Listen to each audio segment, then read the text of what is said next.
Les simulations qu'on a fait jusqu'à présent correspondent à un seul point de simulation, une seule configuration. On veut pouvoir faire plusieurs simulations avec plusieurs configurations, par exemple en changeant l'angle d'attaque. Donc pour ça, il faut retourner dans chacun des outils. Donc d'abord, on commence par la géométrie. Dans cette géométrie, on va pouvoir changer l'angle de rotation qu'on avait défini, rotate 1, ici. Donc cet angle qui est de moins 15 degrés, il suffit de cliquer dans la petite boîte qui est ici, et on va l'appeler Angle of Attack, par exemple, AOA.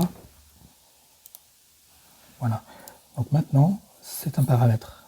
Ce n'est plus une rotation de moins 15 degrés, c'est paramétrable. On va pouvoir changer depuis le workbench. On peut quitter. Et effectivement, on voit qu'un paramètre a été rajouté qui vient rentrer dans notre boîte Fluent. Le mesh s'adaptera tout seul, mais il va falloir aussi récupérer les résultats, par exemple la force de traînée et la force de portance. Pour ça, il faut retourner dans Fluent et donc les deux forces que nous avions définies, en les éditant à nouveau, on peut rajouter la création d'un paramètre de sortie. Il suffit de cliquer ici, OK, et pareil pour la portance, cliquez, OK, et on peut quitter l'application.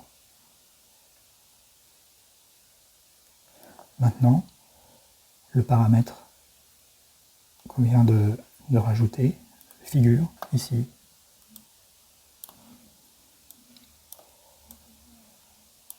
Et en double-cliquant dans Parameter Set,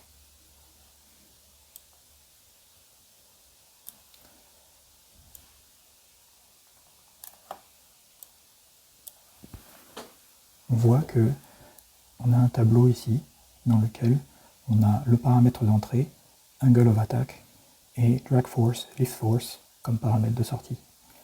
Il a été défini pour moins 15 degrés, mais là, en cliquant sur la ligne de ce tableau, et en cliquant à droite, et en faisant Duplicate Design Point, on peut rajouter un Design Point. Donc chaque Design Point peut avoir des conditions d'entrée différentes. On peut encore, par exemple, sélectionner ces deux lignes-là, avec Shift, Duplicate, et on va pouvoir mettre 0 degré, moins 5 degrés, moins 10, moins 15, et puis un dernier point à moins 20 degrés. Voilà. On peut ensuite sélectionner toutes ces lignes-là et demander à l'outil Update Selected Design Point de tourner les simulations à nouveau pour chacun de ces points.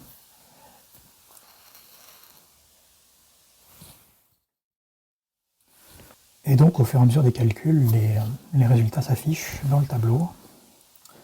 Ça prend du temps, évidemment, donc j'ai coupé. Mais là, on voit que les résultats sont tombés. Donc, par exemple, on voit que avec un angle d'attaque variant de 0 à 15 degrés, on a une augmentation très modérée de la traînée et une augmentation très significative de la force de portance, ce qui correspond à ce qu'on peut lire dans les études sur le sujet.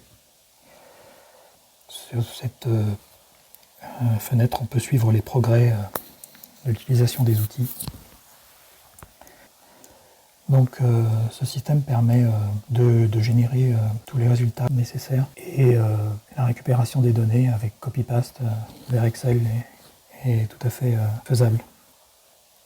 Voilà, les derniers résultats sont tombés et ceci conclut l'exposé de ce qui est faisable rapidement et facilement avec ANSYS Fluent en 2 dimensions.